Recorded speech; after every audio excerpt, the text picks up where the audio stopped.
باف مفتح ቋንቋ መምሃር ኣብ ውጽኢት ተምሃሮ እወንታዊ ብጽሒት ከም ዘለዎ ተምሃሮ ሙሉእ ቀዳማይ ብርኪ ቤት ትምህርቲ ኮኸብ ጽባሕ ከተማ አላማጣ ገሊጾም።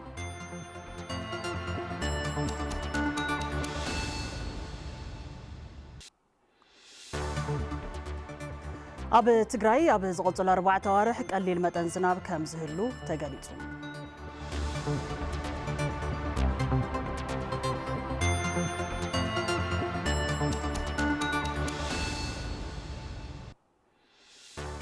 ካብ ወጻኢ ድማ ህንድ ነዳዲ ሩስያ ካብ ምጥቃም ደው ክትብል ፕሬዚዳንት ትራምፕ ኣተሓሳሲቦም ዝብሉ ናይ ሰዓት ቀንዲ ዜናታት እዮም።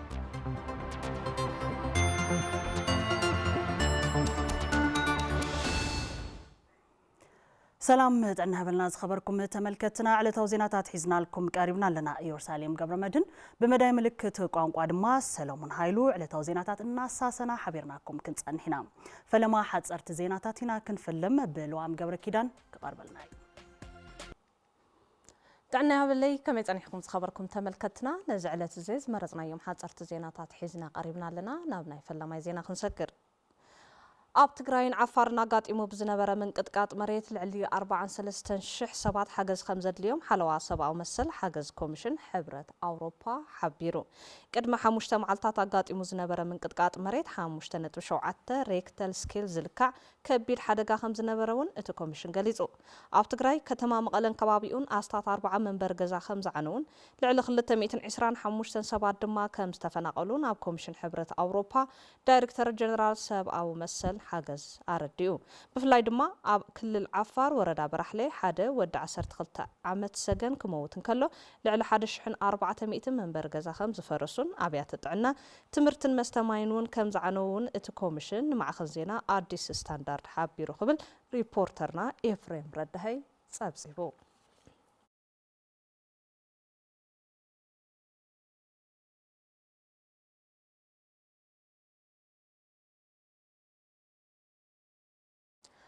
ጳጉሜን 3/2017 ዓመተ ምህረት ብሆቦብላ ንፋስ መንበር ገዛውቶም ዝፈረሶም ነበርቲ ከተማ ዕዳጋ ዓርቢ ጽገና ይግበረሎም ከም ዘሎ ምምሕዳር እንዳባጻሕማ ከተማ ዕዳጋ ዓርቢ ገሊጹ እቲ ጽገና መንበር ገዛውትን ምምላእ ዝወደመ ንብረትን ድማ ኣብ ውሽጥን ደገን ብዝርከቡ ወገናት ዝተገበረ ሓገዝ ከም ዝኾነ እቲ ምምሕዳር ገሊጹሎ እቶም ግዳያት ሆቦብላ ንፋስ ኮይኖም ዝነበሩ ወገናት ድማ ንዝሓገዙ ኣካላትን ውልቀ ሰባትን ኣመስጊኖም ካብቶም መንበር ገዛውቶም ዝፈረሶም 262 መራሕቲ ስድራ እቶም 154 ወገናት ልዕሊ 2000 ቆርቆሮ ከም ዝተዋሃቦም ኣተሓባሪ ቅድመ መጠንቀቕታን ግብረ መልስን እታ ከተማ ኣይተ ሃይለስላሴ ገብረ ኺዳን ገሊጾም ከንቲባ ምምሕዳር እንዳባጻሕማ ኣይተ ገብረ ተክለ ሃይማኖት ነቲ ዝበጽሐ ሓደጋ ንምድሓን ኣብ ውሽጥን ደገን ዝርከቡ ወገናት ገበርቲ ሰናይ ኣካላት ምምሕዳር ወረዳታትን ብምውዳድ ነቶም ግዳያት ጸገሞም ንምፍታሕ ዝተገበረ ተበግሶ ብስም ምምሕዳር እንዳባጻሕማ ምስገነኦም ኣቕሪቦም ከም ሓበሬታ ጉዳያት ኮሙኒኬሽን እንዳባጻሕማ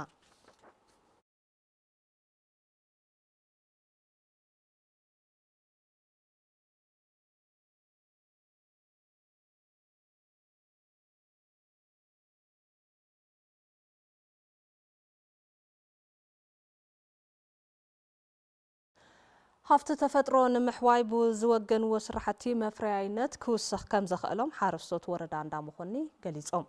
ኣብ እዋን ክረምቲ ካብ በረኽቲ ከባቢታት ብዝመጽእ ውሕጅ ሕርሻ መሬቶም ንፍግረ መሬት ኣቃሊዕዎ ዝረኣዩ ሓረስቶት ጣብያ ታሕታይ ሓያ ስራሕቲ ዕቀባ ሃፍቲ ተፈጥሮ ብምክያዶም መፍረያይነት ክውስኽ ከም ዘኽእሎምን ነቲ ተግባር ኣጠናኺሮም ከም ዝቕጽሉሉን ገሊጾም ክኢላ ሃፍቲ ተፈጥሮ ጣብያ ታሕታይ ሓያ ኣይተ ጎይቶኦም ተጫነ ድሕሪ ስራሕቲ ምሕዋይ ሃፍቲ ተፈጥሮ ካብ ሰብን እንስሳን ክኽለል ብምግባሩ ንፍግረ መሬት ተቃሊዑ ዝነበረ መሬት ናብ ንቡር ኩነታት ክምለስ ከም ዝኽኣለ ሓቢሮም ከም ጸብጻብ ሃፍቱ ብስራት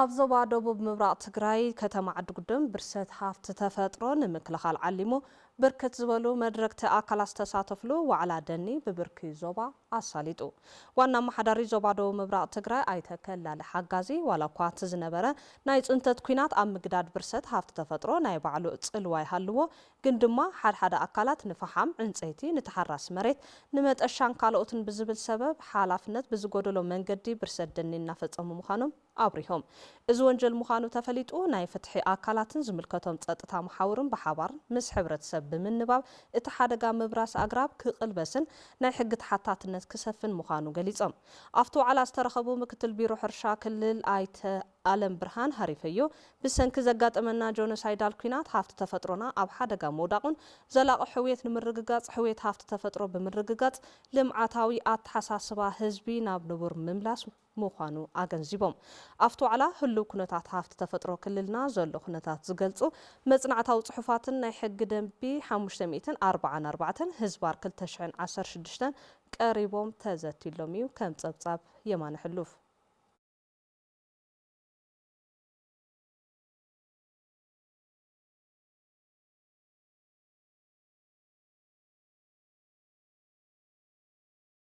هزبي بعل وانا تصطتا بمقبار زتأمام سلامن دحننتن نمفتار يسرح كم زلو بيت صحفة بوليس كفلة كتما عد حقي قليصو እቲ ቤት ጽሕፈት ነዝዝበለ ኣፈጻጽማ መደባ 3 ኣዋርሕ ኣብ ዝገምገመሉ እዋን እዩ ዋና ኣመሓዳሪ ክፍለ ከተማ ዓዲ ሓቂ ኣይተ መንበሩ ንጉስ ኣካላት ፖሊስ ምስ ህዝቦም ኣብቲ ዝሓለፈ 3 ኣዋርሕ ገበንን ስጋኣት ገበንን ንምቕናስ ተሰሪሑ ኢሎም ኣዛዚ ፖሊስ ክፍለ ከተማ ዓዲ ሓቂ ሓጋዚ ኢንስፔክተር ገብረ ክርስቶስ ፋሲል ኣብ ቀዳማይ ወርሒ ናይዚ ዓመት ብፍላይ ቅድመ ኣሸንዳ ብርክት ዝበሉ ገበናት እናተፈጸሙ ከም ዝነበሩ ብምሕባር ነዚ ንምፍታሕ ብሎክ ማእኸል ዝገበረ ህዝባዊ ሓለዋ ብምጥንኻር ዝነበሩ ስጋኣታት ከቀንሱ ኪሎም የሚሉ ስጋት ቦታታት ተነጺሮም ከማይ ዓይንን ማርታ አደባባይን ብዘይ ምቁራጽ ብቋምነት ሓለዋ ዝተገበረሎም ከባቢታት ምዃኖም ድማ እቶም ኣዛዚ ኣብሪሆም ከም ሓበሬታ ቢሮ ጉዳያት ኮሙኒኬሽን ትግራይ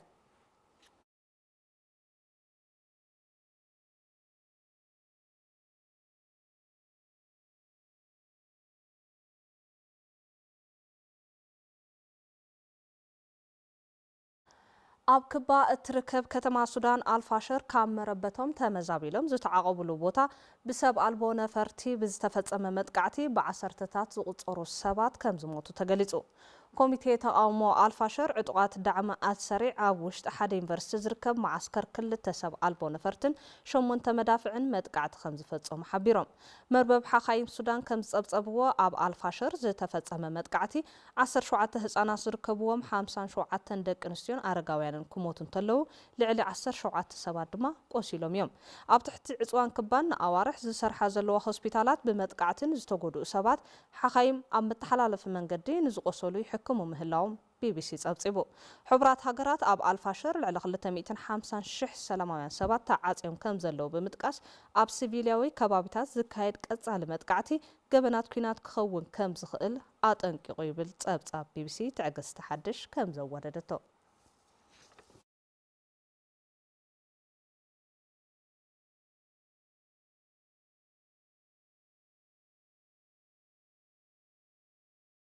حصرت زينات الساعات زازمنا لوام قبل كده مساخم صنيحه زرزرنا بتقربلنا يرسالين كملسكم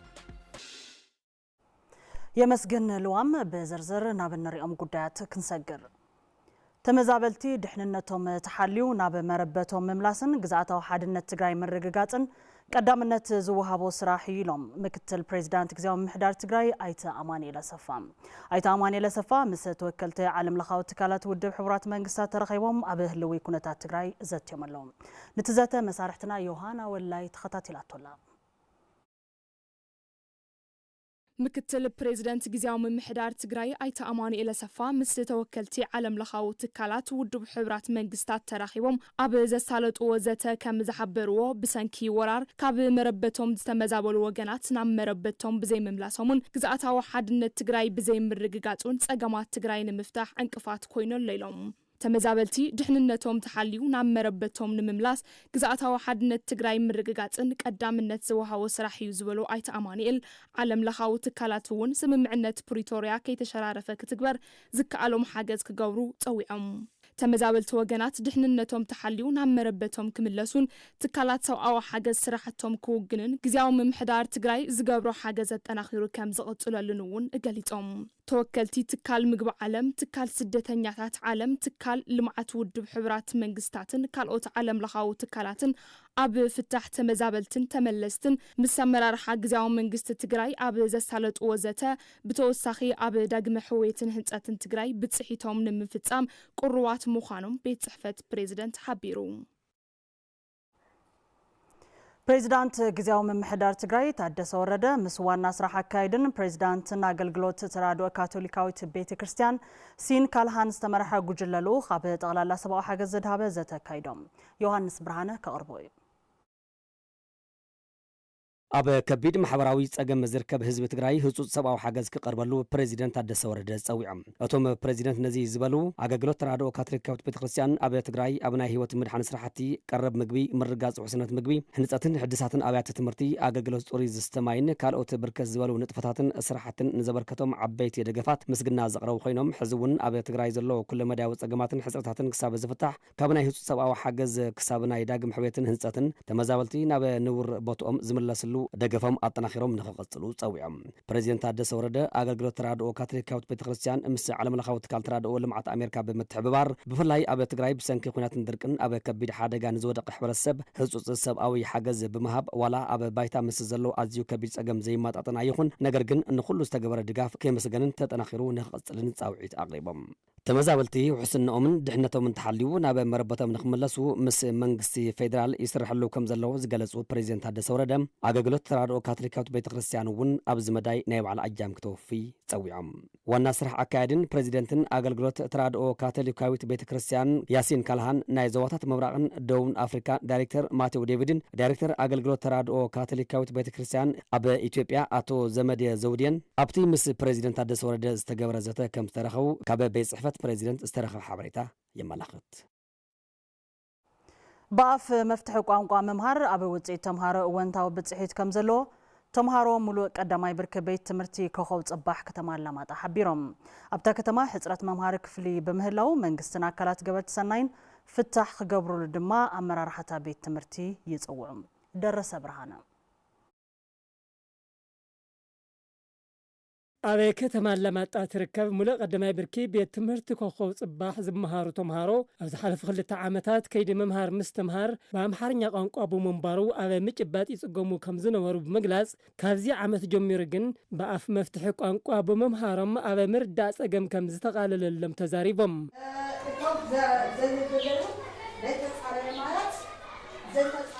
ቅድመ ሕዚ በአምሓርኛ አይነት ምሄርና ኸዚግና ሁሉ በትግርኛ ኮይኑ ትግርኛ ደኸለ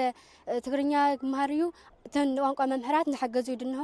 ብጣዕሚ ጽቡቕ ደረጃ ይድንህና በትግርኛ መምህርና ለለ ንሕና ጽቡቕ ደረጃ ክንበጽሕ ንሓገዘና ትግርኛ መምህርናና ትግርኛ መምህርና ብጣዕሚ ጽቡቕ መረዲት እያ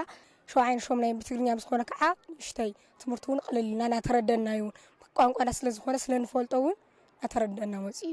መምህራን እታ ቤት ትምህርቲ ብቋንቋ ኣምሓርኛ ዝጸንሐ ምምሃር ምስትምሃር ኣብ ብቕዓት ተምሃሮ ጽልዋ ከም ዝነበሮ ይሕብሩ ቅድሚ ሕዚ ሓደ ናይ ኣምሓራ ኤልታት ያው ኣብዚ ከተማ እዚ ተምሃሮ ከይምሃሩ ከይትኸዱ ትግርኛ ከይትምሃሩ ብዝብል ትርምስ ነይሩ እዩ ብጽብጽ ነይሩ እዩ ሰላም ኣይኾና ኢልና ቤት ትምህርቲ ብ2017 ማለት እዩ ሕዚ ግና ያው እዚ ናይ TDF ኣብዚ ከተማ ዝካብላኣተ ኩለን ኣብያተ ትምህርቲ ምስ ህዝቢ እውን ምርድዳእ ገይርና ኢና ኦቻ ወርልድ ቪዥን ሓጉዝና ናይ ትምህርቲ ምንቕናቕና ገርናኣትና ምስ ህዝቢ ተረዳዲእና ኢና ትቋንቋ ዝብል ያው ህዝቢ ግን ብሙሉእነት በቃ ንሕና ተጋሩና በትግርኛ ቋንቋ ብቋንቋም ክመሃሩ ነውዎም ብዚ ምንም ድርድር የብልናይ ብዝብል በክልል በወረዳ ደረጃ እውን ተኻይዱ በቤት ትምህርቲ ደረጃ እውን ኣካይድና ኢና ማለት እዩ ሕዚ ግን እሱ ምርድዳእ ብዝገርና የመሰረት ግን ኩለን ኣብያተ ትምህርቲ በትግርኛ እንላምህርለያ ቅድምና ተማሃርዎ ዝነበረ ቋንቋን ድሓር ዝመጸሎም ቋንቋን ኣፈላላይ ስለ ዝፈጠሮም ኣብቲ ትምህርቲ እውን ናይ ምርዳእ ዓቕሞም ምስ ተማሃሮም ተማይጦም ክሰርሑ ይህን ክባሃሉ ዕንቅፋት ፈጢርዎም እዩ ማለት እዩ ሕዚ መሊሶም እንደገና ናፍቲ ኣፍ ቋንቋኦም ተመሊሶም ብቋንቋ ትግርኛ ክመሃሩ ከለው እንደገና ትመምህር እውን ንከይዲ መምሃር ምስትምሃር ዝዕንቅፎ ጉዳይ የለን ቶም ተማሃሮ እውን በቀሊሉ بجوجله بكيد ممهر مستمهر تقانقا بقول يردهم الله مالتي تسرعة تمرت ونسوي تي بقانقا تجرنيا ونسلزو خنه توم تمهرون بقول يلون أتردو استفلالي عيتاتهم يسرحون يفتنون يمزنون اللو مالتي رئيس ممهر ملك قدماي بركي بيت مرتي كوخو صباح ممهر حلف على مايوم هذا عمد كيدي ممهر مستمهر زحشان تخون صبت ممهر خفلي أبا مفتاح تخرج خبر اللي قبايلهم ناي ممهر كلا صبت عقايت منالو صبت زين المخاطة أكل كله تحاوبيرو تساقمنا كفتح تجبره إحنا تساقم نهنا لا شيء منان أبز قربا جيجي مسكرم عسران شعاتن نايوم وجونا ولد مفران قوي آخر كيننا أو زيل على خلتش ولادي أكيمنا تساقماتنا وون بوزح ترى لدينا هنا بس خالو ولادوون تحاول تسوون أقول نخمينا بزبل إذا تعب خالي تبي تمتنا بس لزلنا وخال أي بركز نورو حسيت شيء أنت مهارو خنوم صومنا أبز قربا جيجي مسيزي ترى لدينا داس كنسره ماخل مرمر حرشا مخني مروت عليه طاف بمقفاح حرستوت تتقمتي يقبر مهلاو افليطم اتي ماخل مرمر ابي وردا راي عزبوت ابي صقعا بستزر مروت عليه طاف بوسيت عدت اكايدلهم نتعدت مسارحتنا اسناق محمد تخاتاتيل ولو بقبر مسقل كيروس دما قربلنايو بمأخل مرمر حرشا مخوني زتوهم مروص عالية زرق طاف مس كالوت عاليتات كنصاصر انتلو زحاش عبيت كم زرعين زعقب مرتي كركب تسويت كم زقبرن حرستوتن كيلاتاتن حرشا طابع صقعا وردا راي عزبو يزاربو تزورتلو حاجه مالتي هم بنا نحاشه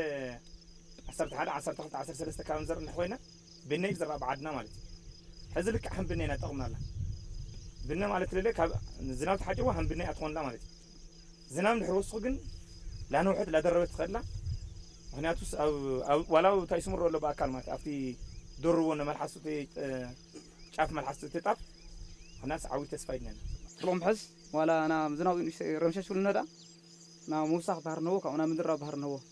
لحنا رخونا مهرتك لنا دول تسفننا جن زي يقن اللي بهالغد حشام مرمر مهون مالك بتكابنا حسرت اللي مستقلا مخانو حسرت اللي كتاقاطم له تولنا منصح كاتنا كاب عاليت كاتم عبيت طفل بحال ما يقزع بحال بعد ما هذا حصلت بوتا تاغن كاتم ريت الناس ያው ካትና ከባቢ ጣፍ ደማ ብንድባል ያው ዕድሞ ምስ ኮይኑ ምህርቱ ብጣዕሚ ድወሰኸ ምስለ ዝኾነ ብዙ ምክንያት ይፎትና ያ ዝናብ ተሓጽርዋ ዳብነ ኮይና ያው ትሰንቕ ማለት ፍርያትና ዝናብ ተወዝሕዋ ድማ ዳጻዕዳ ጣፍ ተቀይራ ዳ ተዓዊ ጣፍ እንደገና ድማ እኩል ሆነ እንደገና ምህርት ትበና ስለዚህ ዛዘርዛ ወላ ቅድም ብልና ኳላ ጀምራና ተኾና ብዝሕዚ ሕርሻ ምርምር መኾን ንገብሩልና ሓገዝ እዩ ደገፊ መሰረት ግን ያው ሓረስታይና ብምዝራዕ ቴክኒካሊ ሶም ምድሃውና ሓበሬት ሓናውን ቴክኒካሊ ላጠቐምና ኣብ ደረጃ ዝበፅሐ ምዃኑ ንምንጋር ኣብ ማእኸል ምርምር ሕርሻ ምኾኒ ተመራማሪ ኤክስቴንሽን ሕርሻ ገብረ ሓጎስ ልዕሊ 27 ሄክታር መሬት ብምሩፅ ዓሌት ጣፍ ቦሴት ብምሽፋን ስራሕቲ ምግፋሕ ይሳለጠሉ ይብሉ 84 ተጠቀምቲ ኣለውና ካብዚኦም 16 ደቂ ኣንስትዮ 8 ደቂ ተባዕትዮ እዮም እቲ ና ምርምር ሳይትና ፋጫ ጋማ ሳይት ኸዚ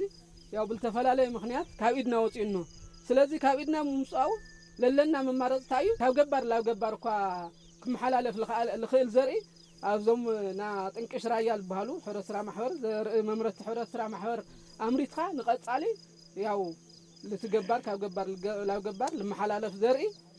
መሃዊ ማለት እዩ ዳይሬክተር ማእኸል ምርምር ሕርሻ ምኾኒ ዶክተር ኣሰፋ ማረ እቲ ምሩፅ ዓሌት ጣፍ ድርቂ ዝፃወር ዝሕሸ ፍርያት ዝህብን ኣብ ሓፂር ግዜ ንምህርቲ ዝበቅዕን ምዃኑ የረዱ መፍረይነት ክብ ንምባል ይፅዕሩ ንዘለዉ ማእኸላት ምርምር ሕርሻ ዝግባእ ደገፍ ከም ዝግበር ዝሓበሩ ድማ ሓላፊ ዘፈር ቁጠባ ዞባ ደቡብ ትግራይ ኣይተ ረዳኢ ብርሃኑ እዮም ድኽነት ንምቕራፍ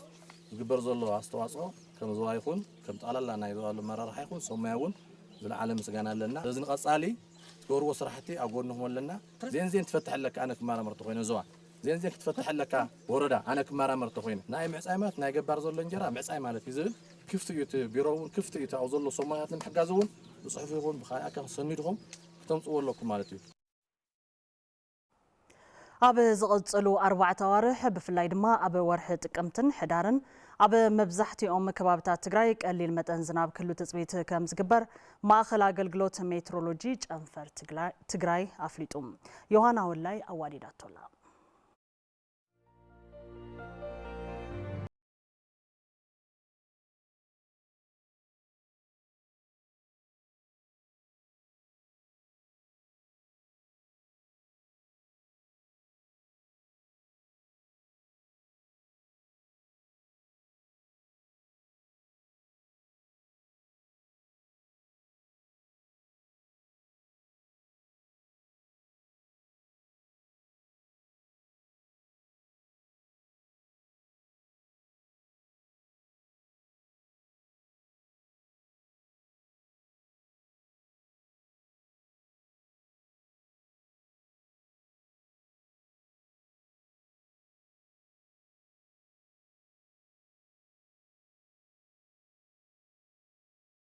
مبرقن زحشة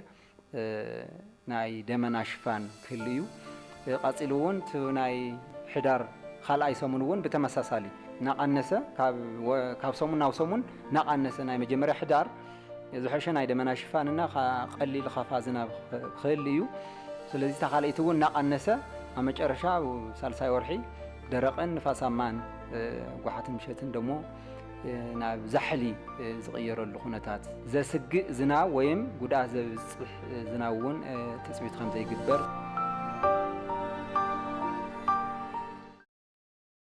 بناي مترولوجي قلالسا قليل ما أخلاي خبيد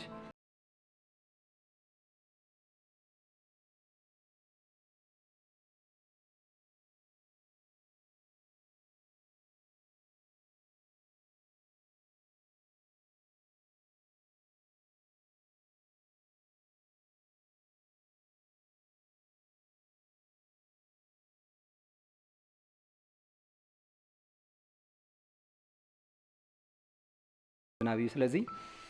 قليل زخونه ناي زناب سرጭት مبزحتهم كاوتات تግራይ تسويت ዝግበር ኮይኑ ፍላይ ድማ ደው ምራቅና ምብራቅ ኣብዚኣቶም ሕብረተሰቡን እዚ ግንዛቤ ማእከል ገይሩ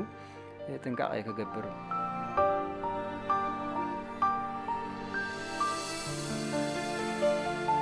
ፍላይ ወርሒ ጥቅምት መጀመርያ ሰሙን ሕዳርን ኣብዚአን زوصح زرعتي تقلاطيفو مهرتو عم اكاب تخرت غيرو خسرح له حزون او وقت زي حل زناب ولا قليل تخونه زي لاب صقا مقيار لاب حرشخا عليخا لو تم تدرقوا كابتات ويم زي وصح زرعتاتون عليخا لاب حرشخا عم طقام زي عم صقا خنطقمو علنا يتخالي صقا لناي انسسات غاصو ناي وعل صقاتات اللو زي ولا قليل زناب ناي وعلو نايتن ناي انسسات غاصي امطن خرعوي صقا سلازخونه زيون هم صقا يلنا خنطقمولو يغبا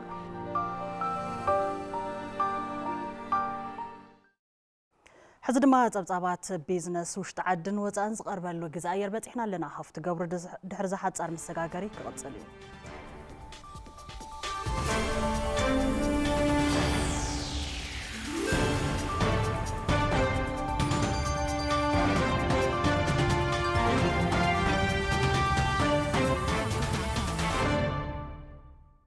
يمسجن يرسالم سلام طعنا باللي زخوركم تملكتنا نزعلت زي زحرنا يوم زيناتات بيزنس حيزة قريبة لخون مكتتالكم عديمة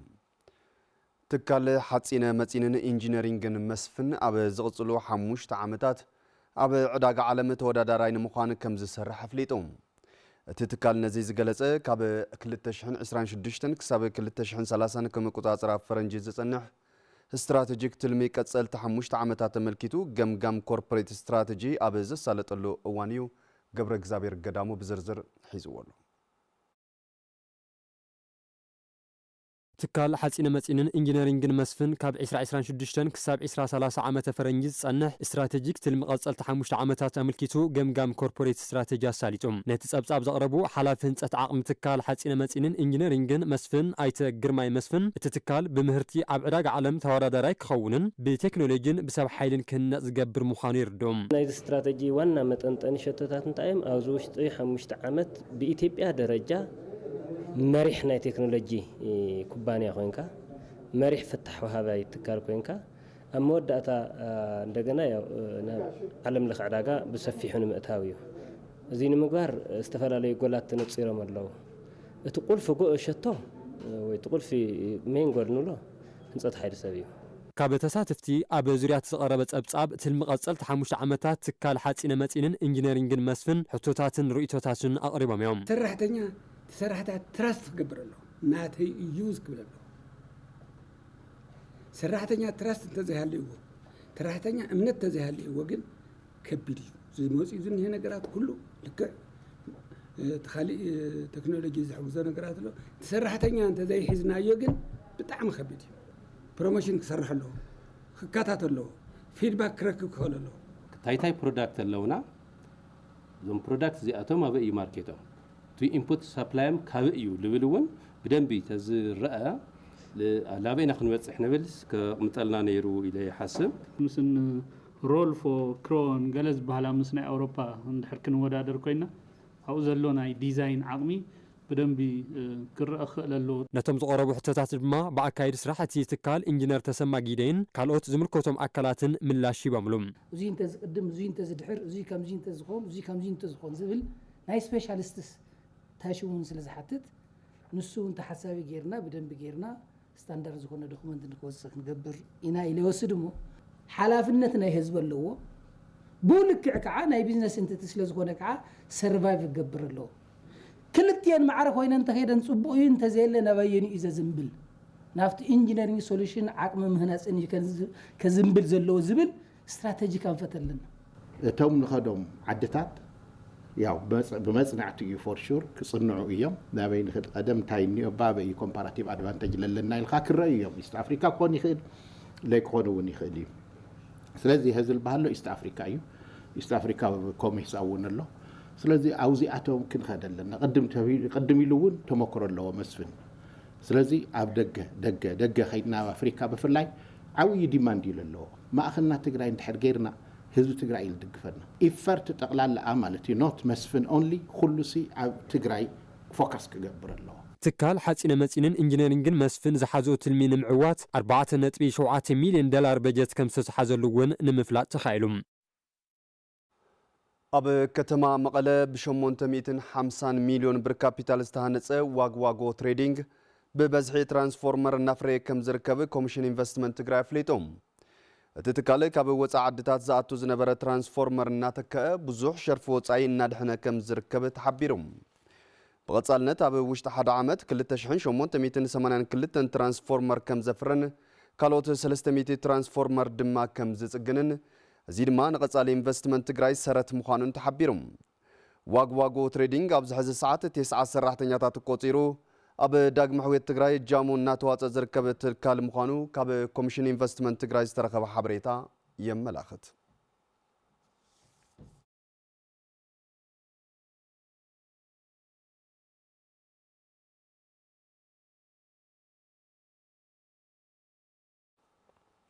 ካብ ወፃኢ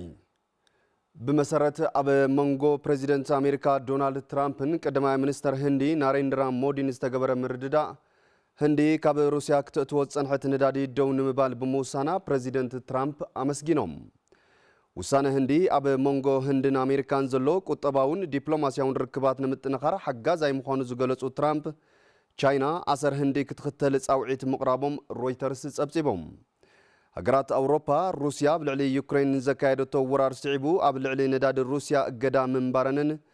هندن تشاينا كساب حزيز لعلى عدكت نداد روسيا كوينن مسنحن زخاخر رويترز وسانة هندي أبلعلي كتبا روسيا رؤيس عنتو كم زهلو أبريهم هندي تتكامي نداد روسيا كوينا بمغزالا أمريكا بلعلي مهرتتات هندي لعل تاريف أمبيرا مسنحاز تغسو بريزيدنت ترامب وسانة قدما منستر هندي نركب كلتين هاجرات ناب النبور زملس مخانو تزاريبهم نصبصب رويترز توكيسو قبر اكزابير هايلو كم زواردو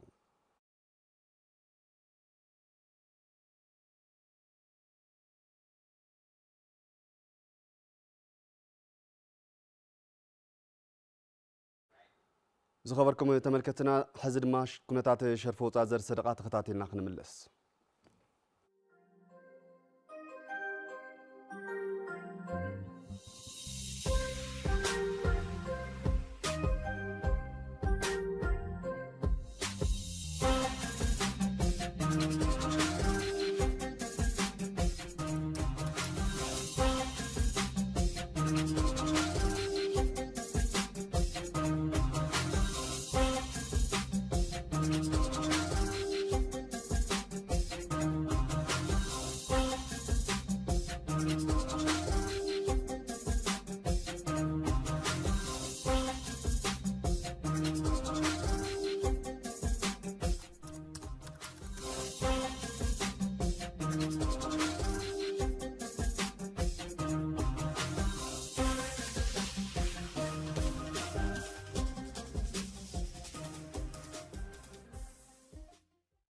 زغوركم تملكتنا نزعلت زي زحرنا يوم زيناتات بيزنس زيوم نيرم سلت مكتالكم كبرت يابنا حزينة بمسارحتي يروساليم قبر مدنكم ملسكم بايودن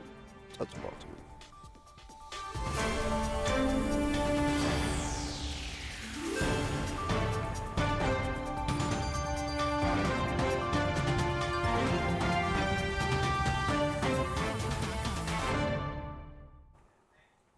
የመስገን ሀፍቱ ምጉታት ህንጸት ስታዲየም ባሎኒ ስፖርት ናይ ዝዕለት ቀንዲ ጉዳይ ገይርወሎም ናይዘን ካልኦት ጸብጻባት ስፖርት ዘቕርበልና መሳርሕትና ያሬድ ገብረ እግዚአብሔር ኣብ ስቱዲዮ ተረኺበሎ ናው ከስግራኩም ሕዙን ጻንሒትኩም ሳና ይኹን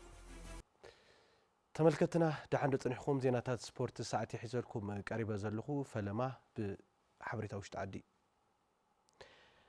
ዳግማይ ህንጸት ካብ ዝጅመር ነዊሕ ዓመታት ተቕጢሩ ዘሎ ስታዲየም ባሎኒ ኣብ ዝሕዚ ሰዓት ዘለዎ ብርኪ እንታይ ይመስል ዝብል ቴሌቪዥን ትግራይ ዳሲስዎ ኣሎ ሓይሎም ኪሮስ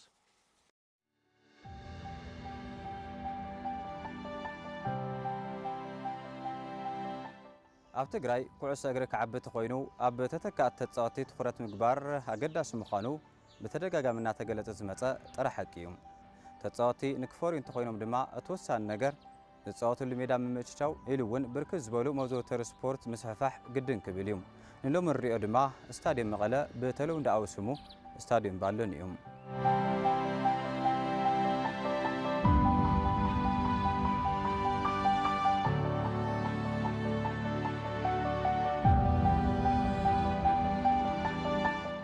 ኣብ 1950ታት 60ታት ዓመተ ምህረት ኣብቲ እዋን ገዛ ኢትዮጵያ ዝነበረ ስርዓት ሃይለ ስላሴ ብበርካ ሃገር ካብ ስቴዲየም ኣዲስ አበባ ቀፂሉ ስቴዲየም ይሰርሐላ ካብ ዝተባሃላ ከተማታት ሓንቲ ከተማ መቐለ እያ ነይራ ንሱ ድማ ስቴዲየም መቐለ ማለት እውን ስቴዲየም ባሎኒ እዩ ኣብቲ ፈለማታት ክስራሕ ከሎ ቃኘው ስቴዲየም ዝብል ስያመ ዝነበሮ ስቴዲየም ብድሕሪኡ ጣልያናውያን ሓፅር ምስ ሰርሑሉ ድማ ስሙ ናብ ስታዲየም ባሎኒ ከም ዝተቐየረ መዛግብቲ ታሪክ የመላኽቱ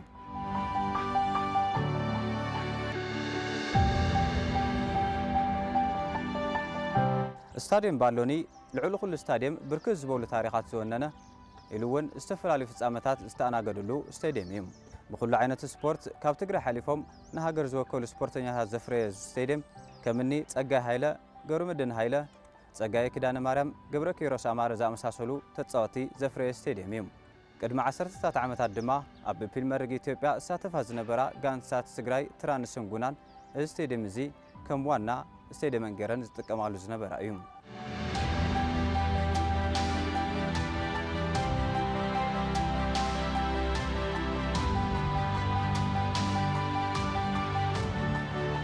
ክሳብ 2004 ዓመተ ምህረት ዋንነቱ ናይ ዞባ መቐለ ዝነበረ ስታዲየም ባሎኒ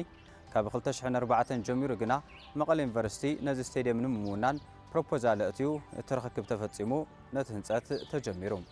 በቲ ትልም መሰረት ድማ እዚ ስታዲየም እዚ ካብ ኩዕሶ እግሪ ብተወሳኺ ናብ ብሙሉእ ኣካዳሚ ስፖርት ንምቕያር እዩ ነይሩ በቲ ትልም መሰረት እውን እቲ ህንጸት ተጀሚሩ ክሳብ ዝውዳእ ቅድሚ እቲ ኩናት ምውልዑ ኣብ ዝነበሩ ዓመታት ክዛዘም ነይሩ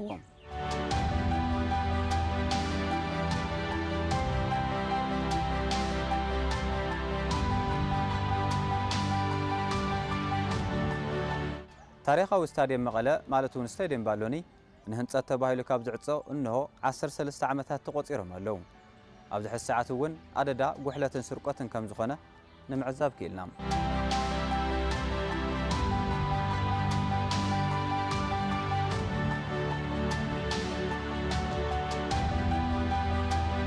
እዚ ሜዳ እዚ ቀጻሊ ዕጭው እንታይ እዩ እንታይ ኢኸ ዝሕሰበሉ ዘሎ ንዝብሉ ሕቶታት ድማ ኣብ ቀጸልቲ ወጃታት ዜናታትና ተጸቦይና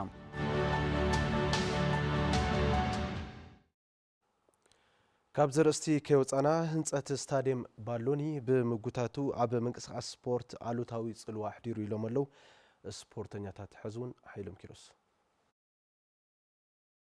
ኣብ 2004 ዓመተ ምህረት ንህንጸት ተባሂሉ ዝተዓጸወ ታሪኻዊ ስታዲየም ባሎኒ ክሳብ ሕዚ ከይተዛዘመ ህንጸቱ ደው ኢሉ ይርከብ ንብርክት ዝበሉ ዓመታት ብሉጻት ስፖርተኛታት ዘፍረየ ስታዲየም ንምዃኑ ነባራት ተጻወቲ ይምስክሩ ብዙሕ መናእሰያት ዝፈልፈለ ሜዳ እዩ ታሪካዊ ዝኾነ ቦታ እዩ ሶት እዚ ታሪካዊ ትብል ተለና እንደገና ብዙሓት ሰባት ንሕና ቆልዑ ኣለና ስላተጫወቱ ነበሩ ዓብይ ስም ዘለዎም ሰባት ዝፈጠረ እዩ ያው ዕባይ ባለንስ ብኩሉ ና ስፖርት መዳይ ፀዊዕ ካለዩ ውድኡ ስፖርተኛታት ኣፍርዩ እዩ ቦታ እዚ ማለት እዩ ቶም ዓበይቲ ክለባት ኣምልጉና ትራንስቲዲ ትግራይ ፖሊስ ዋልታ ለኤልፓ ክሬት ብዙሕ ክለባት ኣብዚ ተጻዊቶም እዮም ያው ብዙሓት ናዲስ አበባ ክለባት እውን ላመጹ ያው ኣብዚ ጻወት ነይሮም እዮምና ጽቡቕ ንሕንሕ ነይርዎ ሽዕ ማለት ደስ ልብል نا سبورت ميدا ينيرو مالتي باليني نجبر مدنا هيله نتصقاي كدانا ماريام ندانيال صحيه نجبر مارا او صبغ درجه خز مسلطنت بإثيوبيا درجه اسمه ملصواع لفري باليني ستاديوم بالوني كاب أገልግሎት ወጻእ ኮይኑ ከምዚሉ ብምርኣዮም ኣዝዮም ከም ዝሓዘኑ ድሕሪ ምግላጽ እዚ ስታዲየም ምዕጻው ድማ ዝተፈላለዩ ማሕበራውን ቁጠባውን ሳዕቤናት ከም ዘምጽአ ይሕብሩ ካብ ስፖርተኛ ምፍልፋሉ ተሪፉስ ተዓጽዩስ ካልእ ሳዕቤናት ኣብ ኣልባሌ ወድዑውን ኣብ ኣልባሌ ቦታ ክውዕሉ ሰው ሉዝያት ተዓጽዩ ከዚ ኣብ ድርቂ ዳርጋና ስፖርተኛታትስ ድርቂ ለጋጠመና ኩነታት ኣሎ ናብ ኩዕሾ መዘውተር ሜዳታት ብጣዕሚ ክስፋሕፋሕ ኢሉ ግቦ ያው እዚ ደሞ ዙ መስራት ነባር ሜዳ ብምዃኑ ማለት እዩ ከምዚ ከፍ ኢሉ ትሪኦ ተለና ብጣዕሚ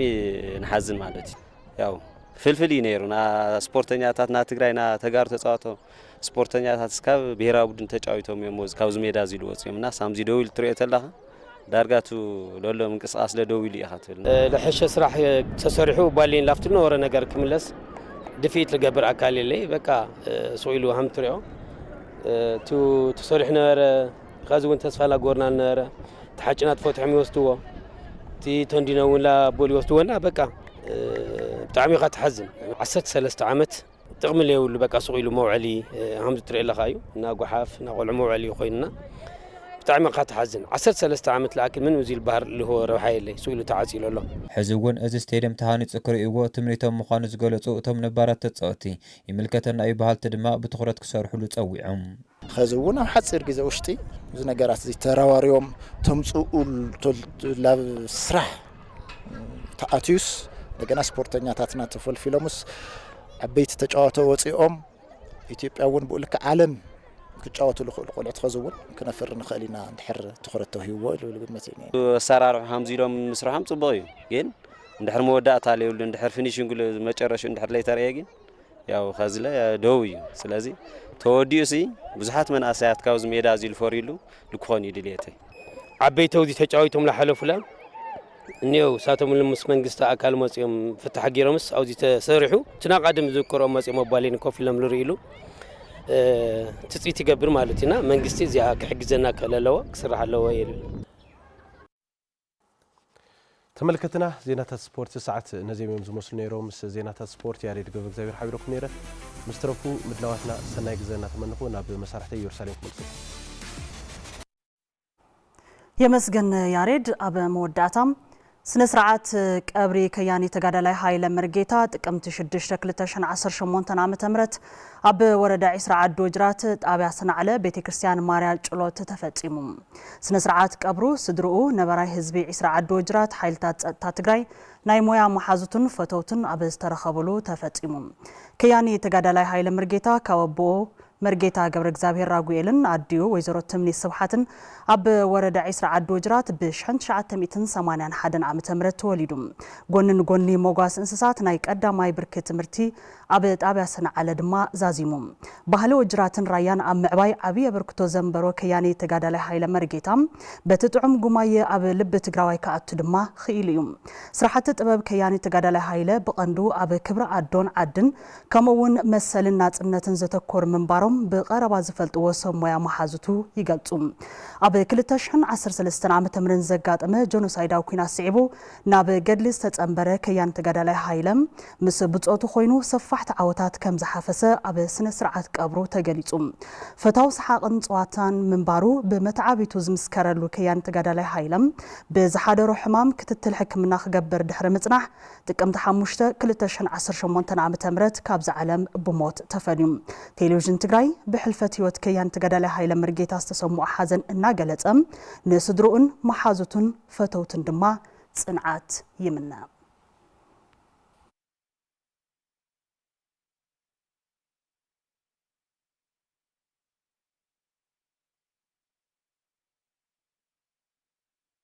كبرات تملكتي على تازيناتات نازيوم نيروم يورساليم قبل ما جنب مداي ملكت كان قاد ما سلمون هايلو بسم الله سو ما استوديو حابرناكم صانينا سلام